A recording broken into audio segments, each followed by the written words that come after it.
अस्सलामुअलैकुम, कैसे हैं आप सब। उम्मीद करती हूँ खैर खैरियत से होंगे। आज हम बनाने जा रहे हैं गुड़ वाले चावल। चलें जी, हम अपने गुड़ वाले चावल की रेसिपी शुरू करते हैं। और शुरू करने से पहले अल्लाह आप सबके खानों में जायका, बरकत वगैरह सब कुछ डालें। और अब हम स्टार्ट करते हैं। एक देगची में हमने लिए हैं 4 गिलास पानी और उसी के अंदर अब हम ये हमारे पास हैं गुड़ की ये 4 पेसियाँ हैं हमारे पास। हमने ज़्यादा गुड़ नहीं लेना क्योंकि हमने सिर्फ 2 गिलास चावल पकाने हैं, मीन्स 2 गिलास ही पकाने हैं। तो उसके लिए ये हमारा गुड़ बहुत है, इतना मीठा लाइट सा मीठा अच्छा लगता है, तेज़ मीठा अच्छा नहीं लगता। ये हम साबुत ही डाल देंगे, इसको हम पीसेंगे नहीं क्योंकि हमारा ये जो नीम गर्म सा पानी है इसमें सारा हमारा गुड़ वो हो जाएगा। हम इसको इसकी पत को ज़्यादा नहीं पकाएँगे, बिल्कुल थोड़ा पकाएँगे और इतना पकाएँगे कि बस ये सारा गुड़ हो जाए और 3 से 4 उबाले देंगे इसके गुड़ में बस, और इससे ज़्यादा हम इसको नहीं पकाएंगे। फिर अब हम अपने स्टार्ट करते हैं गुड़ वाले चावल बनाने के लिए।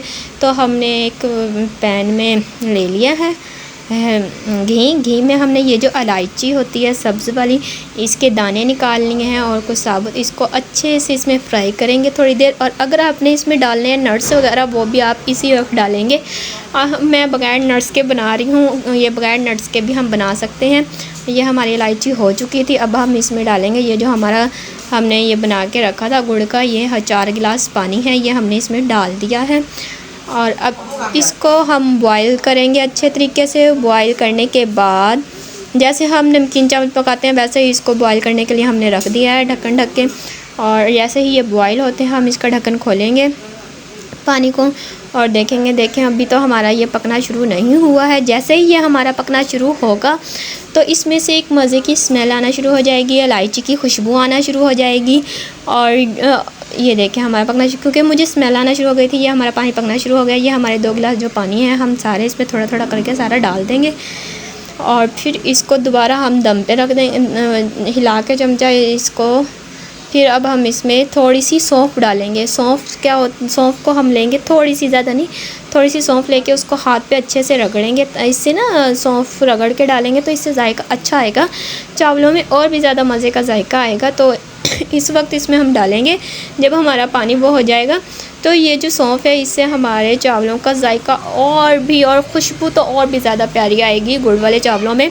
और ये बहुत ही नहायत आसान तरीके की रेसिपी है और कोई मैंने मुश्किल काम नहीं किए हैं, आप सबको पकाने में इसको आसानी होगी।